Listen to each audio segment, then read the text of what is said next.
आपल्याला फक्त प्रजासत्ताक दिन आणि 15 ऑगस्ट एवढंच माहीत असतं ना, पण खरं म्हणजे आपण राष्ट्रासाठी खूप काही करू शकतो. आपल्याला काय वाटतं माहिती आहे, मला काही लोक म्हणतात आपण काय सीमेवर जाऊन लढू शकत नाही, आमच्यामध्ये एवढी ताकद नाही. तुला कोणी सांगितलं सीमेवर जाऊन लढायला?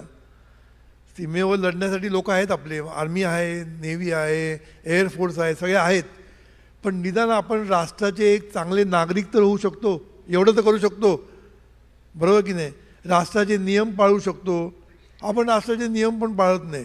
नियम न पाळण्यामध्ये आपल्याला मोठेपण आहे. तुला माहीत आहे का मी कोणाचा मुलगा आहे, म्हणजे यांनी नियम तोडायचा आणि पोलिसांना सांगायचं मी कोणाचा मुलगा तुला माहीत आहे का? ह्याच्यामध्ये काय आहे? म्हणजे आपल्यामध्ये हे जे राष्ट्राचे नियम पाळणं, शिस्त पाळणं याला खूप गरजेचं आहे. म्हणून ही शिस्त आपल्यापासून सुरू करूया. लोक काय करते बघू नका. राष्ट्र आपल्यासाठी खूप काही करत असतं. हे सगळं इन्फ्रास्ट्रक्चर उभं राहतं ते आपल्यासाठीच आहे ना, हो की नाही?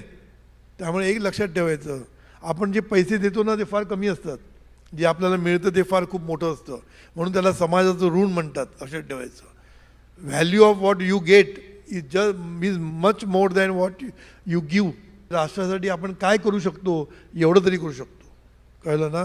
नुसतं जय हिंद म्हणून नाही चालणार. जय हिंद म्हणायचं ते आपल्याला. राष्ट्राबद्दल प्रेम पाहिजे, राष्ट्राबद्दल निष्ठा पाहिजे. म्हणून मी म्हटलं प्रत्येक कृती ही राष्ट्रहिताची असली पाहिजे.